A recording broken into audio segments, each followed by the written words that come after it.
लक्ष्मी पूजा बेलू बात्या सृष्टि हो पारे। हाँ आज्ञा 15 आउ 16 बेलू बात्या बंगोपसागर सृष्टि हो पारे। तापर मु परवर्ती पचारे कहबी किंतु एबे जानिबा आज हूँ अक्टोबर 8 तारिख। अक्टोबर 8 जदि पाणीपाग कहबी ताले जो घड़घड़ी वर्षा अपराह्न बेले देखा मिलूँ राज्य रे तार कारण कौन हठात कहीं घड़घड़ी वर्षा देखा मिलूँ कौन सी लघुचाप क्षेत्र कि घूर्णिबलय क्षेत्र कि ट्रफ लाइन ओडिशा उपरे नाही तापर हठात कहीं अपराह्न है बेलू घड़घड़ी वर्षा देखा मिलूँ। तार कारण हूँ पश्चिमा बायु जो मौसुमी बायु फेरुची पश्चिमा बायु जो फेरुची ओडिशा को से समय पूर्वर जलीय बाष्प नहीं प्रवेश करुच्ची पूर्व वायु दुहेक मिलन रोची ओडिशा उपरे एवं जार प्रभाव उपकूल ओडिशा समेत राज्य विभिन्न स्थान में अपराह्न समय घड़घड़ी देखा मिलूँ। यही पाग आसंता 11 तारिख पर्यंत देखा मिल 11 तारिख पर उत्तर बंगोपसागर तथा पश्चिम बंग आउ ओडिशा उत्तर ओडिशा उपकूल तथा उत्तर बंगोपसागर में एक गुरुचाप वलय सृष्टि हेब।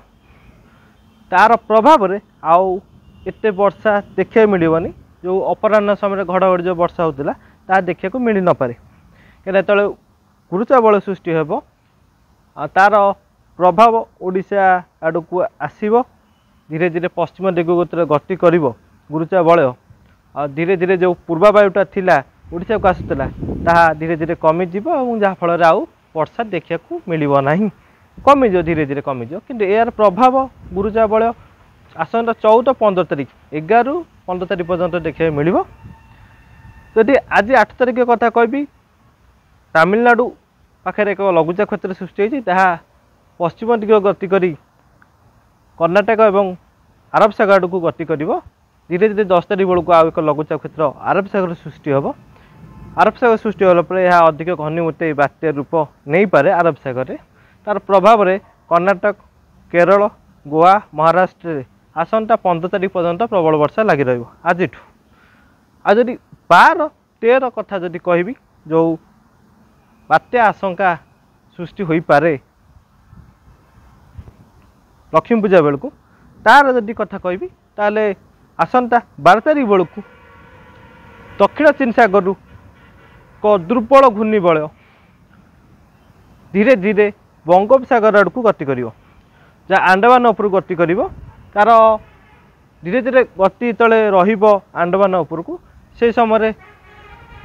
मौसम फेरुची एवं जहाँ रही एनजीओ ता सपोर्ट मध्य रही आउ बात्या को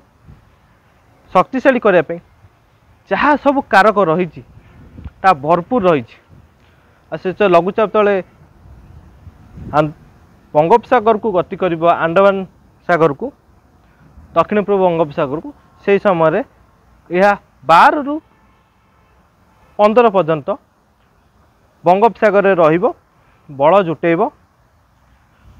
हुए तो एक शक्तिशाली हो पारे जेहेतु अरब सागर बात्याटी बहुत दूर को चली जाइथिबो आउ अरब सागर किसी मॉइस्चर बंगोपसागर को आसीबो शक्तिशाली करने को सुविधा हेबो एवं यह 15 आउ 16 बेलू एक बात्या रूप मध्य नहीं सारी थिबो। देखिबा जदि भी किसी अपडेट आसे निश्चित भाव में आपको जनइबी। देखुता आम चैनल को सब्सक्राइब करथांतु लाइक शेयर मध्य करिवे नेक्स्ट अपडेट को अपेक्षा करथांतु। नमस्कार रही।